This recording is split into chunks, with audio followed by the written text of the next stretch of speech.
ನಿತ್ಯ ಶಾಸಕರು. ನಿತ್ಯ ಶಾಸಕರು ಅಂದ್ರೆ ನಿತ್ಯವೂ ಜನಗಳ ಮಧ್ಯೆ ಇರುವ ಶಾಸಕರೇ ನಿತ್ಯ ಶಾಸಕರು ಅನ್ನೋದು. ನೀವು ಯಾರೇ ಆಗಿರ್ಬೋದು, ನನ್ನ ಹತ್ರ ಬಂದ್ರೆ ನಿಮಗೆ ಒಳ್ಳೇದೇ ಮಾಡ್ತೀನಿ, ನಾನು ಕೆಟ್ಟದಂತೂ ಮಾಡಲ್ಲ. ಸೋಮನಹಳ್ಳಿ ಶಿವಪುರ ರಸ್ತೆಗೆ ಹಾಕಿದೀನಿ, ಈ ರಸ್ತೆಗೆ ಹಾಕಿದೀನಿ, ಶಿವಪುರ ಅಷ್ಟಗೆರೆ ರಸ್ತೆಗೆ 5 ಕೋಟಿ ಹಾಕಿದೀನಿ. ನಿಮ್ಮ ಊರಿನ ಸುತ್ತಮುತ್ತ ಎಲ್ಲ ರಸ್ತೆಗೆ 20 ಕೋಟಿ ರೂಪಾಯಿ ಹಾಕಿದೀನಿ. ಬರೋ ವರ್ಷ ನೀವು ಬರೋಷ್ಟರಲ್ಲಿ ನಮ್ಮ ಊರ್ ಸುತ್ತಮುತ್ತ ಎಲ್ಲ ರಸ್ತೆಗಳು ಟಾರ್ ಆಗಿರುತ್ತೆ. ಬೆಂಗಳೂರಲ್ಲಿ ಇರೋರಿಗೆ ಹಬ್ಬ ಮಾಡಕ್ಕೆ ಮನೆ ಇಲ್ಲ, ಸೈಟ್ ಇಲ್ಲ ಅನ್ನೋದು ಎಲ್ಲರ ಕೂಗು.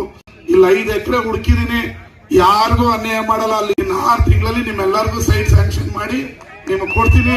ನೀವೆಲ್ಲ ನಾಟ್ ಓನ್ಲಿ ಗಣಗ, ಇಡೀ ಮಂಡ್ಯದ 24 ಪಂಚಾಯಿತಿಯಲ್ಲೂ 20,000 ಜನಕ್ಕೆ ಮನೆ ಕೊಡುವಂತ ಕಾರ್ಯಕ್ರಮನ ಹಾಕೊಂಡಿದೀನಿ. ಇನ್ನ 1 ವರ್ಷದಲ್ಲಿ 20,000 ಜನಕ್ಕೆ ಮನೆನ ಕೊಡ್ತೀನಿ. ಮತ್ತೆ ನನ್ನ ಕೈಲಾಗಿದ್ದು ಒಳ್ಳೇದ್ ಮಾಡ್ತೀನಿ. ನಾನು ಕೆಟ್ಟದಂತೂ ಯಾರಿಗೂ ಮಾಡಲ್ಲ, ಎಲ್ಲರಿಗೂ ಒಳ್ಳೇದಾಗ್ಲಿ. ನಿಮ್ ಏನೇ ಕೆಲಸ ಇದ್ರು ಬನ್ನಿ, ನಾನು ಇಲ್ಲೇ ಇರ್ತೀನಿ. ನಿಮ್ಮೂರಿನ ಮಗ, ನೀವೇ ಮಾಡಿದ ಶಾಸಕ, ನಿಮ್ಮೆಲ್ಲರಿಗೂ ಒಳ್ಳೇದಾಗ್ಲಿ. ದಣ್ಣಮ್ಮ ನಿಮ್ಮೆಲ್ಲರಿಗೂ ಆಯುಷ್, ಹಣ, ಅಂತಸ್ತು ಎಲ್ಲವನ್ನು ಕೊಡ್ಲಿ ಅಂತೇಳಿ ನನ್ನ ಮಾತನ್ನು ಮುಗಿಸ್ತೀನಿ. ಧನ್ಯವಾದ, ನಮಸ್ಕಾರ.